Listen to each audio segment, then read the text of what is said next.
শুরুতে আবারও প্রশংসা জ্ঞাপন করছি সেই আল্লাহ সুবহানাহু ওয়া তাআলা, যার বিশেষ তৌফিকে তার দিনে আমরা চলার সৌভাগ্য লাভ করেছি,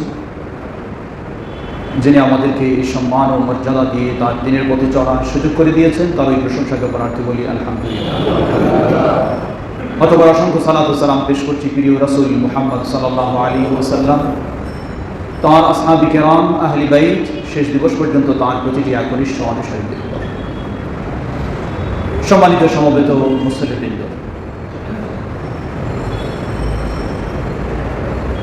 দিনের পর দিন অতীত হচ্ছে, প্রবীণরা বিদায় নিয়ে চলে যাচ্ছেন, আবার নবীনদের আগমন হচ্ছে। এটাই আল্লাহ সুবহানাহু ওয়া তাআলার নিয়ম, এভাবেই চলতেই থাকবে। এর মাঝেই আমাদেরকে দুনিয়া এবং আখিরাতের বিষয় নিয়ে চিন্তা করতে হবে। দুনিয়ার বিষয়ে বিশেষভাবে চিন্তা করার প্রয়োজন হয় না, সহজেই চিন্তা হয় এবং কর্মসূচিও এসে যায়। কিন্তু আখিরাতের বিষয় নিয়ে চিন্তা করাটাই বিশেষভাবে করতে হয়, যা সহজে হয় না। কারণ আমাদের প্রকাশ্য শত্রু ইবলিস, সে আমাদেরকে দুনিয়াতেই ব্যস্ত রাখতে চায়, আখিরাত থেকে মুক্ত করতে চায়। এই জন্যই আখিরাতের বিষয়টি আমাদেরকে ভাবা উচিত, চিন্তা করা উচিত এবং সেই কর্মসূচি আমাদেরকে গ্রহণ করা উচিত। আল্লাহ আমাদের তৌফিক দান করুন। সম্মানিত সমবেত মুসলিমবৃন্দ, বলা যেতে পারে মানুষ সাধারণত দুই প্রকার। এক শ্রেণী যারা আখিরাত নিয়ে কিছুই ভাবে না, কিছুই মনে করে না, বিশ্বাসও করে না, দুনিয়াই তাদের মূল, অমুসলিম যারা। দ্বিতীয় শ্রেণী যারা আখিরাতকে বিশ্বাস করে, আখিরাতের বিষয়ে ভাবে এবং আখিরাতের জন্য পাথেয় সংগ্রহ করার চেষ্টা করে, তারাই হচ্ছে মুসলিম, যারা ইসলামে বিশ্বাসী, আখিরাতে বিশ্বাসী। যারা মুসলিম, আখিরাতে বিশ্বাসী, ইসলামে বিশ্বাসী, আখিরাতের পাথেয় সংগ্রহে কাজ করার চেষ্টা করে, তারা আবার দু ধরনের। এক শ্রেণী তারা আখিরাতের পাথেয় সমৃদ্ধ করার জন্য বেশি বেশি ইবাদত করার সাধ্যপক্ষে চেষ্টা করেন, শরীয়তসম্মত ইবাদতে। কিন্তু তাদের এই ইবাদতের মধ্য দিয়ে তারা সওয়াব অর্জন করেন। যতদিন বেঁচে থাকেন ততদিনই এই ইবাদত করতে পারেন এবং এর মাধ্যমে সওয়াব লাভ করেন। পৃথিবী থেকে বিদায় ঘটে গেলে সালাত বন্ধ, সিয়াম বন্ধ, যাকাত বন্ধ, দান সাদাকা বন্ধ, সব কিছুই তার বন্ধ হয়ে যায়। হাদিসের আলোকে মাত্র কয়েকটি পথ তার চালু থাকে। অপরপক্ষ যারা আখিরাতের জন্য পাথেয় সংগ্রহ করার কাজ করছেন, কিন্তু তাদের এই কাজটি কখনো বন্ধ হয় না। তিনি বিদায় নিয়ে চলে গেলেও কিয়ামত পর্যন্ত তার এই কাজ চালু থাকে। সেটি হচ্ছে, বলতে পারি আমরা, প্রকৃত সফলতা। আল্লাহ রাব্বুল আলামিন সেই সংবাদই দিচ্ছেন সূরা হামিম সাজদা 33 নম্বর আয়াত, ومن أحسن قولا ممن دعا إلى الله وعمل صالحا وقال إنني من المسلمين। আল্লাহ বলছেন ومن أحسن قولا ممن دعا إلى الله, পৃথিবীর বুকে ওই ব্যক্তির কথার চেয়ে কার কথা অধিক সুন্দর হতে পারে? কোন ব্যক্তি? মান দাআ ইলাল্লাহ, যে ব্যক্তি আল্লাহর দিকে দাওয়াত দেয়। ওয়া আমিলা সালিহা, শুধু দাওয়াত নিজে দেয় না, নিজেও সেই কাজগুলি করে। ওয়া ক্বালা ইন্নানি মিনাল মুসলিমিন, এবং এই ঘোষণা দেয় যে কোনো মুহূর্তে আল্লাহর বিধিবিধান মেনে নিতে আমি সবসময় প্রস্তুত রয়েছি। রাতের বেলা আর দিনের বেলা, ঘরের ভিতর আর বাইরে, সর্বাবস্থায় আল্লাহর বিধিবিধান, আল্লাহর কাছে আত্মসমর্পণ, মুসলিম হওয়া, এজন্য আমি প্রস্তুত রয়েছি। আল্লাহ সুবহানাহু ওয়া তাআলা বললেন যে এই ব্যক্তির কথা পৃথিবীর বুকে তার চেয়ে উত্তম কথা আর কারো হতে পারে না। হোক সবচেয়ে ক্ষমতাশীল, হোক সবচেয়ে অর্থশালী, হোক সবচেয়ে শিক্ষিত, তবু তার কথা কখনো অধিক উত্তম হতে পারে না। উত্তম হতে পারে ওই ব্যক্তি, তার সম্পদ কম হতে পারে, শিক্ষা দীক্ষাও কম হতে পারে, ক্ষমতাও নাও থাকতে পারে, কিন্তু তার মাঝে যদি এই তিনটি বৈশিষ্ট্য থাকে, সেই মুমিন প্রথম হলো আল্লাহর দিকে সে দাওয়াত দেয়, দ্বিতীয় হচ্ছে নিজেও সেই সৎ কাজগুলি, ভালো কাজগুলি পালন করে, তৃতীয় হলো ইসলাম মেনে নিতে পরিপূর্ণভাবে তার মাঝে কোনো রকমের গাফলাতি বা ত্রুটি নেই। আমরা যেন এমন শ্রেণীর মধ্যে অন্তর্ভুক্ত হতে পারি, আল্লাহ আমাদের তৌফিক দান করুন। সম্মানিত সমবেত মুসল্লিবৃন্দ, আল্লাহ রাব্বুল আলামিন এই আয়াতে যাদের সুসংবাদ দিলেন, নবী সাল্লাল্লাহু আলাইহি ওয়াসাল্লাম তাদের কাজটাকে আরো স্পষ্ট করছেন। সহিহ মুসলিমের হাদিস, আবু হুরায়রা রাদিয়াল্লাহু তাআলা আনহু বর্ণনা করেন, নবী সাল্লাল্লাহু আলাইহি ওয়াসাল্লাম বলেন, মান দাআ ইলা হুদা কানা লাহু মিনাল আজরি মিথলু উজুরি মান তাবিআ। যে ব্যক্তি কাউকে হেদায়েতের দিকে দাওয়াত দেয়, ওই ব্যক্তির প্রতিদান হচ্ছে যতজন তার এই হেদায়েতের দাওয়াত শুনে হেদায়েতের পথে আসবে, এসে যত সওয়াব অর্জন করবে, সব ব্যক্তিদের সওয়াবের সমান সওয়াব হলো যিনি দাওয়াত দিলেন তার জন্য। সুবহানাল্লাহ। এর অর্থ, আপনার জীবদ্দশায় আপনি 10 জন মানুষকে নামাজি বানালেন, 10 জন মানুষকে ইসলামের দিকে উদ্বুদ্ধ করলেন, 10 জন মানুষকে ইসলামের দিকে আন্তরিক করে তুললেন, আপনি পৃথিবী থেকে বিদায় নিয়ে চলে গেছেন। ওই 10 জন মানুষ ইসলামের পথে চলার কারণে যত ইবাদত করে, যত সওয়াব লাভ করে, আপনি কবরে বসে সেই সবার সমান সওয়াব আপনি লাভ করতেছেন। শুধু এটুকুই নয়, ওই 10 জন থেকে যদি আরো শত শত জন বাড়তে থাকে এবং এই ধারা যদি কিয়ামত পর্যন্ত অব্যাহত থাকে, তাহলে যত লক্ষ কোটি মানুষ এতে বৃদ্ধি হবে, সকলের সমান সওয়াব আল্লাহ সুবহানাহু ওয়া তাআলা আপনাকে দান করবেন। সুবহানাল্লাহ। এজন্যই যারা আখিরাতের জন্য কাজ করছি, তারা দুই ধরনের।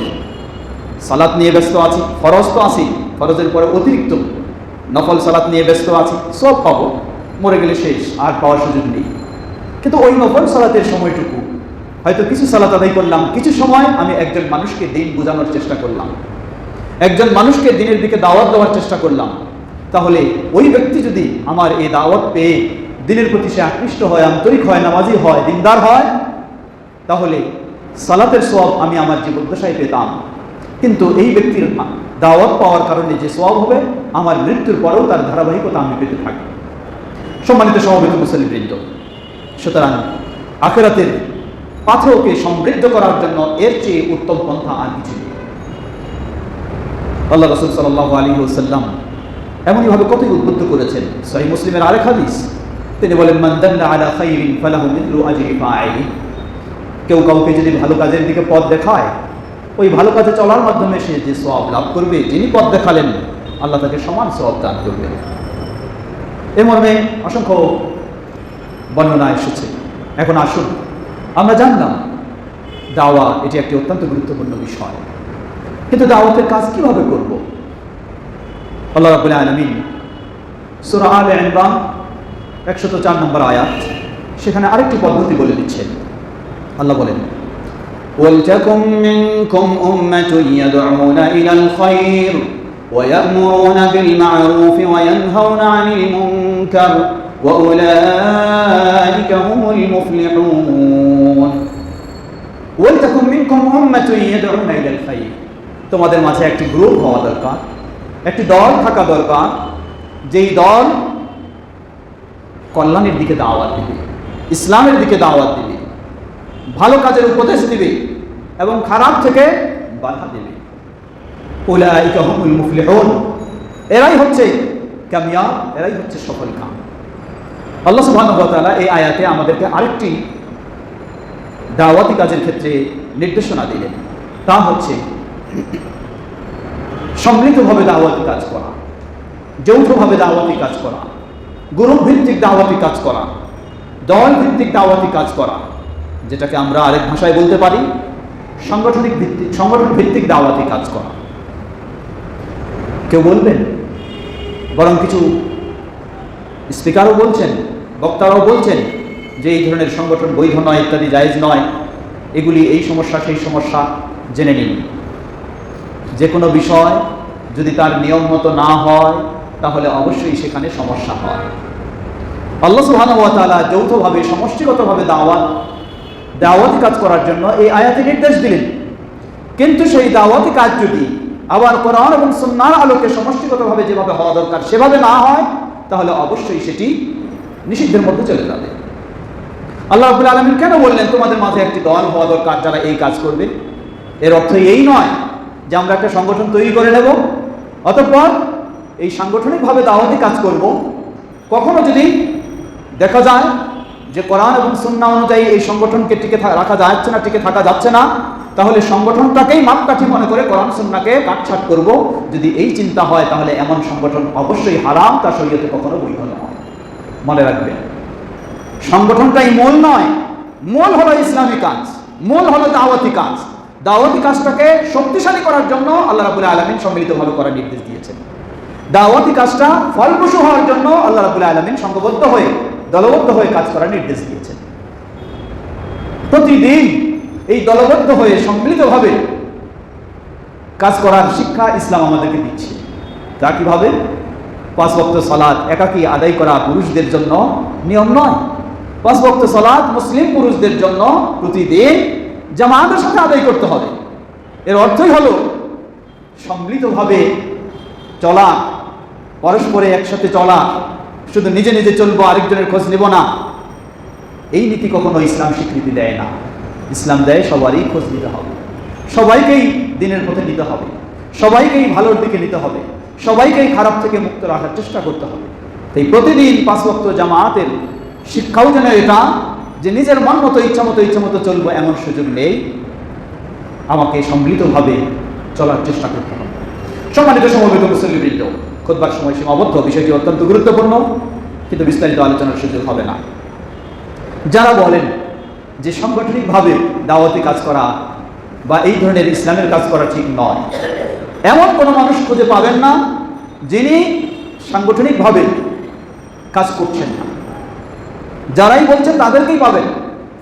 এখন সংগঠনটা কি? সংঘবদ্ধ হয়ে সমষ্টিগতভাবে কাজ করাটাই হলো সাংগঠনিক প্রক্রিয়ায় কাজ করা। যিনি সাংগঠনে নিষেধ করছেন, দেখবেন যে হয়তো তিনি একটা মাদ্রাসার নাম দিয়ে একটা কমিটি তৈরি করে এটাই তার সংগঠন। কেউ একটা মসজিদের নাম দিয়ে একটা কমিটি তৈরি করে এটাই তার সংগঠন। কেউ একটা গবেষণাগার তৈরি করে সেখানে একটা কমিটি তৈরি করে এটাই তার সংগঠন।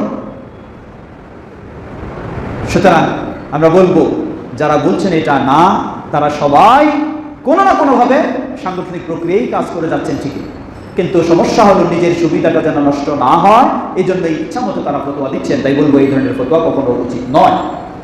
আমরা বলেছি আল্লাহর নির্দেশ অনুযায়ী সংঘবদ্ধ হয়ে যেমন করতে হবে, তেমন সংগঠনকে বাঁচানোর জন্য কোরআন হাদিসকে ছেড়ে দিতে হবে, তাহলে সেই সংগঠন কখনো বৈধ নয়। সেই সংগঠন বর্জন করাই হলো ইসলামের নির্দেশ। আর যেই সংগঠন কোরআন এবং হাদিসকে বাস্তবায়নের জন্য, তাহলে সেই সংঘবদ্ধ হয়ে কাজ করাই ইসলামের নির্দেশ। সম্মানিত সমবেত মুসলিমবৃন্দ, তৃতীয় পর্যায়ে দাওয়াতি কাজ উদ্বুদ্ধ করলেন আল্লাহ ফজিলত বর্ণনা করে। দ্বিতীয় হলো সংঘবদ্ধ হয়ে করার আল্লাহ নির্দেশনা দিলেন, সমষ্টিগতভাবে করার নির্দেশনা দিলেন। তৃতীয়, দাওয়াতি কাজের পদ্ধতিটা কি হবে? আল্লাহ রাব্বুল আলামিন সূরা ইউসুফ 108 নম্বর আয়াত, সেখানেও পদ্ধতিগত নির্দেশনা দিলেন। আল্লাহ রাব্বুল আলামিন বলছেন, কুল হাযিহি সাবিলি আদ'উ ইলাল্লাহি আলা বাসীরাতিন আনা ওয়া মান ইত্তাবা'আনি ওয়া সুবহানাল্লাহি ওয়া মা আনা মিনাল মুশরিকিন। আল্লাহ রাব্বুল আলামিন এখানে কিছু পদ্ধতি বর্ণনা করলেন। পদ্ধতির মধ্যে প্রথম, আল্লাহ বলছেন, হে নবী, তুমি বলে দাও, হাযিহি সাবিলি, এটাই হলো, আমি নবী বলছি, এটাই আমার পথ। কি পথ? আদ'উ ইলাল্লাহ, আমি আল্লাহর দিকে আহ্বান জানাই, দাওয়াত দেই।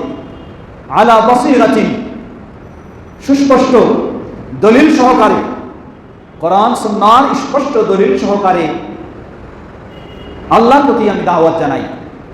ওয়া মান ইত্তাবা'আনি, তৃতীয় হলো শুধু আমি নয়, এবং যারা আমার অনুসারী তারাও। এতে প্রমাণিত হয় নবী সাল্লাল্লাহু আলাইহি ওয়াসাল্লামের অনুসরণ। চতুর্থ, ওয়া সুবহানাল্লাহ, এই দাওয়াতি কাজে সবসময় সচেতন সতর্ক থাকতে হবে যেন কখনো আপনার এই দাওয়াতি কাজে আল্লাহর মানহানিকর কোনো কিছু ঘটে না যায়। পঞ্চম, ওয়া মা আনা মিনাল মুশরিকিন, সব সময় আপনার কথা, কাজ, চিন্তা, চেতনায় শিরক থেকে আপনাকে মুক্ত হতে হবে। সম্মানিত সমবেত মুসল্লিবৃন্দ, বলতে পারি সূরা ইউসুফ 108 নম্বর আয়াত আমাদেরকে শিক্ষা দিল, আপনার দাওয়াতের মডেল হবেন নবী মুহাম্মদ সাল্লাল্লাহু আলাইহি ওয়াসাল্লাম। পীর সাহেব আপনার দাওয়াতের মডেল নন, কোন ইমাম আপনার দাওয়াতের মডেল নন, কোন নেতা আপনার দাওয়াতের মডেল নন, কোন মুস্তাহিদ, মুফাসসির, মুফতি আপনার দাওয়াতের মডেল নন। আপনার দাওয়ার মডেল হবেন নবী মুহাম্মদ সাল্লাল্লাহু আলাইহি ওয়াসাল্লাম, তার নির্দেশে তার খোলাফায়ে রাশিদিন এবং সাহাবায়ে কেরাম। এই মডেল গ্রহণ না করে যদি আপনি ভিন্নভাবে যান, ভিন্ন তরিকায় দাওয়াত দেন, তাহলে কোনো সন্দেহ নেই সেই দাওয়াতি কাজেই আপনাকে দিনের পথে নয় বরং দিন থেকে দূরে সরিয়ে নিয়ে যাবে। দিনের পথে নয় বরং দিন থেকে বিচ্যুত করবে, দূরে সরাই নেবে। সুতরাং মনে রাখতে হবে আপনাকে সবসময় আপনার দাওয়াতি কাজের যে কোনো বিষয়, যে কোনো ক্ষেত্রে সেটি যেন নবী মুহাম্মদ সাল্লাল্লাহু আলাইহি ওয়াসাল্লামের পথ পন্থা অনুযায়ী হয়। আল্লাহ রাব্বুল আলামিন আরো পদ্ধতিগত কিছু নির্দেশনা দিলেন, উদউ ইলা সাবিলি রাব্বিকা বিল হিকমাতি ওয়াল মাউইযাতিল হাসানা ওয়াজাদিলহুম বিল্লাতী হিয়া আহসান। তুমি আল্লাহর পথে দাওয়াত দাও বিল হিকমাতি, হিকমার সাথে, ওয়াল মাউইযাতিল হাসানা, উত্তম কথা বলা, উত্তম বক্তব্য, সুন্দর বক্তব্যের মাধ্যমে। এতেও যদি সম্ভব না হয়, আরো প্রয়োজন হয়, তাহলে প্রয়োজনে তর্ক বিতর্কেও জড়িয়ে যাওয়া যেতে পারে, তবে তর্ক যেন কখনো অশালীন না হয়। ওয়াজাদিলহুম বিল্লাতী হিয়া আহসান, সেই তর্ক, বাহাস, মুনাজারা সেটি প্রাথমিক পর্যায়ে নয়, যদি সেটির প্রয়োজন হয় সেটাও হতে পারে, কিন্তু সেটি হবে উত্তম পন্থা, সুন্দর পন্থা। আমরা যেন সেই সুন্দর পন্থায়, উত্তম পন্থায় আল্লাহর পথে দাওয়াতে কাজে ভূমিকা রাখতে পারি। আল্লাহ আমাদের সকলকে সে তৌফিক দান করুন। ওয়া আখিরু দাওয়ানা আলহামদুলিল্লাহি রাব্বিল আলামিন ওয়া সাল্লাল্লাহু আলাইহি ওয়াসাল্লাম।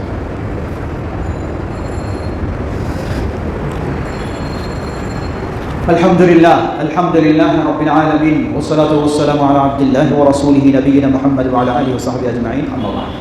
সম্মানিত সমবেত মুসল্লিবৃন্দ, দুটি বিষয় স্মরণ করে দিচ্ছি। যে বিষয়টা আমরা বললাম, আমার দাওয়াতি কাজের মডেল হবেন নবী মুহাম্মদ সাল্লাল্লাহু আলাইহি ওয়াসাল্লাম। এর অর্থ হলো এটাই যে মুহাম্মদ সাল্লাল্লাহু আলাইহি ওয়াসাল্লামের সাথে মিল নেই এমন যদি দাওয়াতি কাজের কোনো সংগঠন, কোনো ব্যক্তি, কোনো মতবাদ বা কোনো চিন্তা বা কোনো প্রতিষ্ঠান আপনি পেয়ে থাকেন, আপনাকে আমন্ত্রণ জানায়, তা কখনো আপনার গ্রহণ করার সুযোগ নেই, তা অবশ্যই বর্জন করতে হবে। কারণ আল্লাহ রাসূল সাল্লাল্লাহু আলাইহি ওয়াসাল্লাম বলেন, মান আমিলা আমালান লাইসা আলাইহি আমরুনা ফাহুয়া রাদ। এই সালাতের ক্ষেত্রে যেমন হাত বাঁধার জন্য আপনি সহি নিয়ম খুঁজছেন, দাঁড়ানোর জন্য সহি নিয়ম খুঁজছেন, সেজদা, রুকু সবকিছুর জন্যই আপনি বিশুদ্ধ নিয়ম খুঁজছেন, দাওয়াতের কাজটাও তো অত্যন্ত ফজিলতপূর্ণ, অত্যন্ত গুরুত্বপূর্ণ ইবাদত, ইসলামের নির্দেশ সেটা।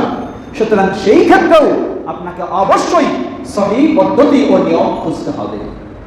এমন নয় যে এই দলের সাথে অগণিত অসংখ্য মানুষ, বহু মুফতি, বহু আলেম ওলামা রয়েছে, তাই এটি বোধহয় ঠিক হতে পারে না, এটি কোনো মাপকাঠি নয়। অগণিত অসংখ্য হতে পারে, বরং অগণিত অসংখ্য হওয়াটাই ভুলেরও সুযোগটা বেশি রয়েছে। ইসলামে লক্ষ্য করুন, আল্লাহ রাসূল সাল্লাল্লাহু আলাইহি ওয়াসাল্লাম বললেন, সাতাফতারিকু উম্মতি ইলা 73 ফিরকা কুল্লুহা ফিন-নার ইল্লা ওয়াহিদা। আমার উম্মত 73 দলে বিভক্ত হবে, 72টি যাবে জাহান্নামে, একটি জান্নাতে। এর অর্থ সংখ্যাগরিষ্ঠতা কখনো হকের, সত্যের মাপকাঠি নয়, নির্ভেজাল ও বিশুদ্ধতার মাপকাঠি কখনো সংখ্যাগরিষ্ঠতা নয়। কোন দলে যদি অসংখ্য মুফতি থাকতে পারে, অসংখ্য মুহাদ্দিস থাকতে পারে, কিন্তু সেই দল যদি কোরআন এবং সুন্নাহর আলোকে, নবী মুহাম্মদ সাল্লাল্লাহু আলাইহি ওয়াসাল্লাম ও খোলাফায়ে রাশিদিনের আদর্শের আলোকে না মিলে যায়, তাহলে অবশ্যই বর্জনীয় বলেই আপনাকে গ্রহণ করতে হবে এবং বর্জন আপনাকে করতে হবে। বহুজনের দোহাই দিয়ে আপনি সম্পৃক্ত হতে পারবেন না। সুতরাং এই বিষয়টি আমাদেরকে অবশ্যই মনে রাখতে হবে। বিভিন্ন জন বিভিন্ন পদ্ধতিতে দাওয়াতি কাজ করছেন, দাওয়াতি কাজ নেই এটা বলছি না, রয়েছে, কিন্তু বিভিন্ন জন বিভিন্ন পদ্ধতিতে, এবং অধিকাংশগুলি হচ্ছে ভুল পদ্ধতিতে। নবী সাল্লাল্লাহু আলাইহি ওয়াসাল্লাম ও খোলাফায়ে রাশিদিনের সঠিক পদ্ধতি থেকে দূরে রয়েছে। যত পীরপন্থা দাওয়াত সবগুলি এক বাক্যে বললে ভুল হবে না যে নবী সাল্লাল্লাহু আলাইহি ওয়াসাল্লামের পন্থা থেকে দূরে রয়েছে। কারণ পীরের দাওয়াত মানেই হলো হয় নকশবন্দি নয়, মুজাদ্দিদি নয়, কাদেরি নয়, চিশতি, যে কোনো একটি তরিকায় হতে হবে। এটি সম্পূর্ণ নবী সাল্লাল্লাহু আলাইহি ওয়াসাল্লাম ও খোলাফায়ে রাশিদিন এমনকি প্রসিদ্ধ চারজন যে ইমাম আবু হানিফা রাহিমাহুল্লাহ, ইমাম মালিক, ইমাম শাফি, ইমাম আহমদ বিন হাম্বল রাহিমাহুল্লাহ, তাদেরও সকলের এই পন্থার সম্পূর্ণ বাইরের বিষয়, অতএব অবশ্যই বর্জনীয়। আবার কেউ বিভিন্ন পন্থায়, কেউ রাজনৈতিক বিষয়টাকে গুরুত্ব দিয়ে, ক্ষমতার বিষয়টাকে গুরুত্ব দিয়ে সেভাবে দাওয়াতে কাজ করছেন। কোনো সন্দেহ নেই, ইসলাম যেহেতু একটি পরিপূর্ণ জীবন ব্যবস্থা, অবশ্যই ইসলামের রাজনীতি রয়েছে, কিন্তু সেটি মন গড়া রাজনীতি নয়, পাশ্চাত্যের রাজনীতি নয়, কোরআন সুন্নাহর বাইরের রাজনীতি নয়। কখনো মনে করার সুযোগ নেই যে ইসলামের রাজনীতি নেই। অবশ্যই ইসলাম পরিপূর্ণ, মানে এর মাঝে রাষ্ট্র রয়েছে, এর মাঝে ব্যক্তি রয়েছে, এর মাঝে সমাজ রয়েছে, সবকিছুই রয়েছে, কিন্তু সেটি হতে হবে কোরআন এবং রাসূল সাল্লাল্লাহু আলাইহি ওয়াসাল্লামের সহিহ হাদিসের আলোকে, মন গড়া চিন্তার আলোকে নয়। তাই আপনাদেরকে সকলকে আমি স্মরণ করে দিচ্ছি, আহলুল হাদিসদের নীতি হলো এটাই, আহলুল হাদিসদের আদর্শ হলো এটাই, যেই যুগে যেই পরিস্থিতিতে পরিবেশই হোক না কেন, নবী মুহাম্মদ সাল্লাল্লাহু আলাইহি ওয়াসাল্লামকে মডেল রেখেই, মডেল হিসেবে গ্রহণ করে এই দাওয়াতি কাজ আমাদের করতে হবে। এটি হচ্ছে আহলুল হাদিসদের দাওয়াত। আল্লাহ আমাদের সবাইকে সেটি বোঝার এবং সেই অনুযায়ী দাওয়াতি কাজে সক্রিয় ভূমিকা রাখার তৌফিক দান করুন।